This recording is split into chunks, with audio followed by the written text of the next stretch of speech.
Hello, this is Robert Lyon with the Real Estate Mentorship. Today we're going to be talking about laws. Scary stuff, right? Especially about wholesaling. So this is all about wholesaling laws, and pretty much where you need to watch out for wholesaling. You know, you don't want to get any fines. You don't want to get in trouble. I believe wholesaling is going to be getting more regulated, but there's still ways to wholesale deals, still ways to make tons of money doing this. So lots of good opportunities out there. Don't get scared because laws, mostly the laws are all just being put in place because of garbage wholesalers out there. You know, people that are taking advantage of the system, taking advantage of people. As long as you're being honest and ethical, you should be fine. But they're making it harder. You know, I'm a bit of an outlaw. I've got on the weenie dog shirt because laws are for weenies. Just kidding. It's good to abide by the laws, do things right. Just make money. You want to be able to sleep at night with what you're doing. So whenever you're doing a wholesale deal, you know, be sure to be as honest as possible and just don't rip anybody off. I mean, as long as the seller gets their money at the end of the day and the buyer gets a nice investment property, nothing's wrong with anything we're doing. So nothing is really that bad.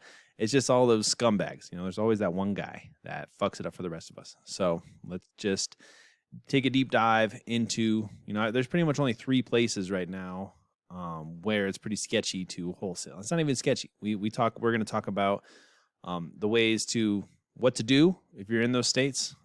We're going to talk about the breakdown of all of them. So stick around, check it out. Oh, and I updated my PowerPoints. Look at these colors. I did colors for you guys. That's love. All right. Wholesaling laws, what you need to know. Let me see. Click. Oh, okay. So the first one is this new one in Philadelphia. I'm pissed about this one because I was doing some deals in Philadelphia, and now I got to get a license, apparently. A wholesaling license. Okay. So the new Philadelphia law, this was basically pushed forward by the real estate agents in Philadelphia. They were kind of jealous at how much money wholesalers were making. This is all speculation. Oh yeah, let me make my disclaimer. All of this is my opinion. I am not a lawyer. Don't fucking take anything I say to heart or yeah, you know what I'm saying. Standard disclaimer. I'm not a lawyer. Whatever you're hearing is just my opinions and it's not here to be rule or anything like that. Okay? But it was basically put in place by a big real estate agency in Philadelphia, and they basically put it forward. And they're just trying to make it harder to wholesale, basically, and make it more regulated, which is understandable. I mean, you know, people need to be educated. If people are going out there and just ripping old ladies off on the price of their house, you know, that's not cool. Okay. But we're just basically, we're investors. We're adults. You know, if you sell your house for too cheap, you know, it's your fault. But anyways, so basically the stipulations are going to be, number 1, wholesalers will have to get a license now. It's going to be about $200. This is just in Philadelphia. And I mean, whatever, $200.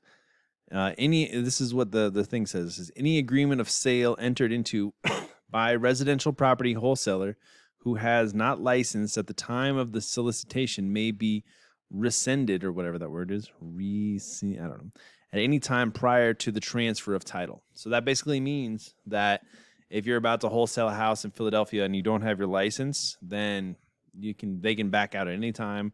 They can kick you out of the deal. They can end your deal for any freaking reason. So that's pretty whack.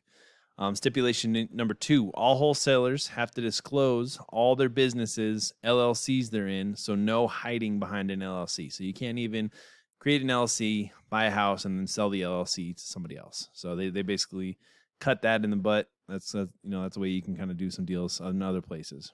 Now, stipulation number 3 is in order to get the license, you have to have a background check. So if there's any accounts of fraud on your record or anything that shows that you lack ethics, or you will be disqualified, and there's no second chances for these little wholesaling licenses. Stipulation number 4, wholesalers must show proof of insurance. Now, they haven't really mentioned what kind of insurance this is going to be. They haven't really talked about anything. They're just like, fuck wholesalers, essentially. It's like write up a law against them.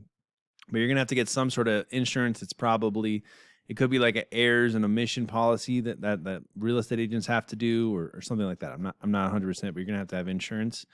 Stipulation number 5 is going to be 3 days before concluding a purchase. Licensed wholesalers must get a document signed by the seller's bill of rights explaining how the seller can understand how to research the property's value and how to get a real estate agent. Look at that. They even put it in the document that you have to have them sign a piece of paper that is going to basically go over how you can look up the actual value of your home and how to find an agent in case you want to list it with an agent.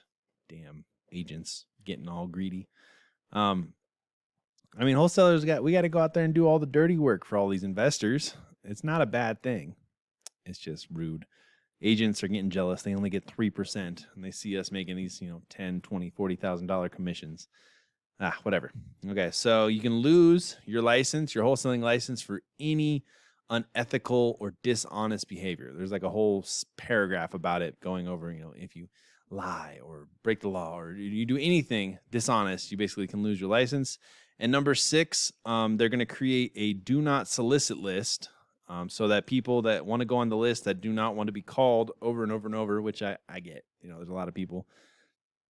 I cold call the shit out of people, and then I follow up until I die, and that's just who I am. But a lot of people, most people I talk to are cool, but I bet there's a lot of really, really annoying people that get like 100 calls a day that are just sick of it. So that's kind of understandable. And then but the thing is, if you go, if you call people on that list and then they file a claim with you, it's going to be like $2,500 or something like that fine, which sucks.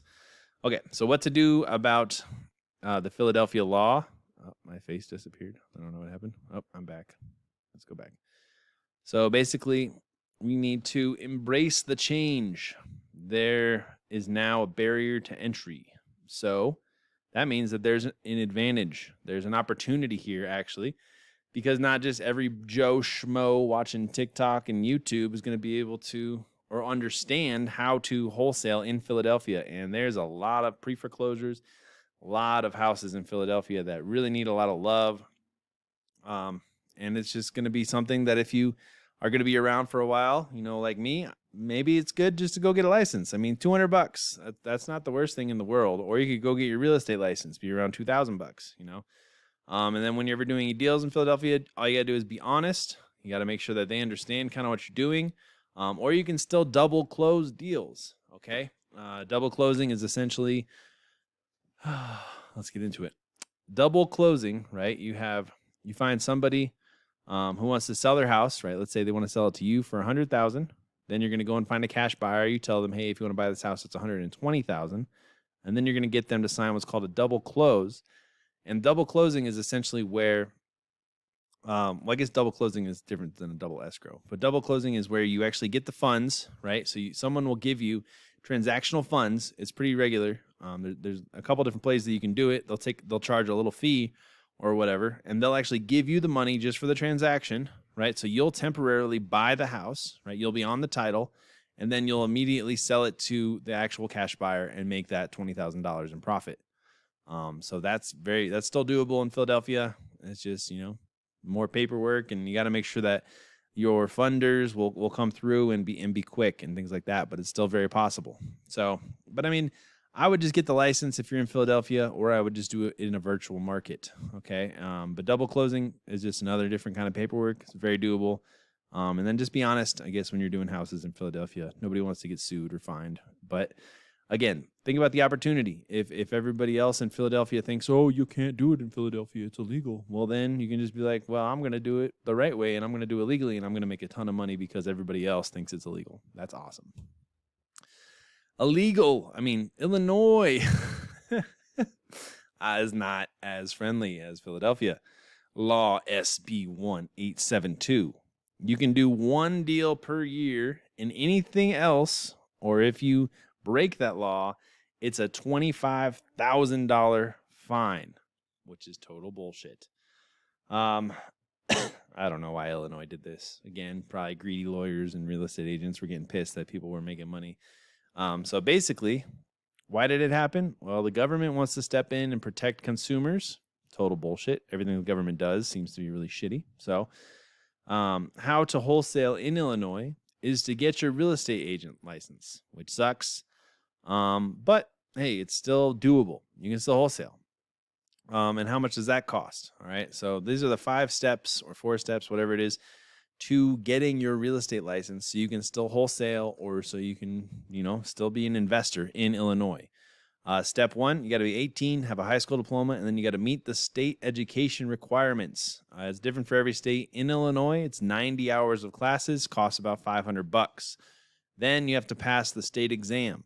You have 3 chances to pass it, and then if you fail it the 3rd time, then you have to go back and pay the $500 again and do that all over again. Step number 3 is you have to find a broker. Okay.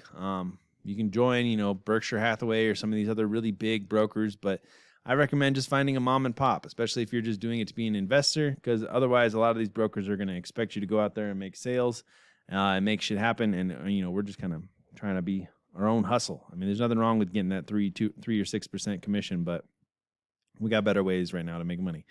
But yeah, so you got to do the 90 hours, take the state exam, find a broker, get all that paperwork together, and then you got to send it into the state, and then you are officially a licensed real estate agent. And it's going to cost you anywhere between $700 to $1,000, depending on the state and depending what you do.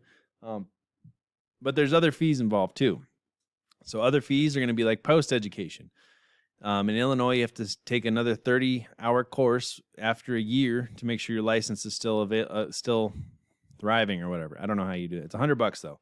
Another ongoing education. You're going to have to do another 12 hours every year after that to make sure that you're up to speed on the regulations and the new laws that have been implemented and things like that. $100. License renewal fees, $150. Airs and emission fees is about $1,000 a year or like $50 a month. Membership to the MLS, which is probably the coolest thing that you're going to get about being an agent. Because, I mean, like the MLS, you can run comps. You can see houses that go on the market right away and things like that. It's going to be about $1,200 a year. So altogether, you're looking at about, $2,000 and then another $2,000 a year. Okay. With some of the benefits, though, if you get licensed, I'm not licensed, so I don't really know about any of these benefits, but you could get your money back by referring deals to other agents, right? You get about $1,000 a deal. So you just do 2 of those a year, pays for everything. Okay. So, or you sell a house, you make a shitload of money. Like there's tons of different opportunities to be a licensed real estate agent, and you can still wholesale. So do like one virtual deal somewhere else, get your money together, take that money and get a license in Illinois. And again, if you take our tactics as a licensed real estate agent, you're going to be fucking blowing some shit up, man. You're going to be doing real good. So why not do it legally? Make a bunch of money, sleep good at night, be one of those like super suave business suit peoples or, pantsuit, whatever it is. Real estate agents, giving people wine and cheese, whatever you want to do. But there's an opportunity there. And then people can't, a lot of the wholesalers are just SOL in Illinois. But get your license. Why not? All right. Next one is the Oklahoma law. This is a new one. All right. The Oklahoma law is literally called Predatory Real Estate Wholesaler Prohibition Act. And I said it like that because it's a fucking terrifying name. Like, what are you doing, Oklahoma? You're already gross. Like, at least let people make some money there. All right. So, Predatory Real Estate Wholesaler Prohibition Act. Again, this is basically real estate agents getting jealous that wholesalers are making a bunch of money. And I mean, I read the whole thing, and it all basically just prohibits marketing properties that you don't own without a license. So you can still assign contracts. You can still do everything else, creative financing and stuff like that, but you just can't market properties that you don't own. So, I mean, if you already have a cash buyer though on the phone, I mean, why not? I mean, I think you can just kind of wholesale, but you can't like Facebook Marketplace, you can't text blast, email blast, and this is brand new. I don't even think it's as of now when I'm recording. What is? I don't even know what month it is. It's July 2021. It's not even implemented yet, but it did pass, and it passed pretty big. It was like 83 to 20 something. You know what I mean? So that's 27. So it's like whatever. It's gonna happen eventually. So you can still assign contracts though, but you just can't market it. So then the other option in Oklahoma, again, is just get your license. You know, I mean, I didn't really look up, probably the same prices, around $2,000, and then you're a licensed real estate agent, or do it virtually in other states, you know. So those are pretty much the big laws. Other than that, though, like, come on, guys. So much opportunity out there. Don't be freaking scared. What is that, 3 states out of the whole country that are all, you know, that are on their shit? Whereas the rest of everywhere is like, let's go. Let's get this money. You can do this virtually. You don't have to do it in those states. I just wanted you to know, because it's the uneducated and the ill-informed people and the scammy douchebags that are ruining it for all the other hardworking, honest wholesalers and honest real estate investors out there. Those rules go for fix and flippers too. You can't do more than one fix and flip in Illinois without getting your license, which is total bullshit, which is why a whole bunch of houses are just going to look like complete crap and go to poop, because they can't do anything without a licensed real estate agent, and real estate agents only care about the big money because they only make 3% on their deals. Whatever, that was a tangent. But laws. Laws. Don't break the law. Stay safe, you know. Seat belts and condoms and all that. And I'll catch you guys in the next one. Let's get this money. There's tons of opportunities. You can do this anywhere else, and I'm going to teach you. So I'll talk to you in the next one. Bye.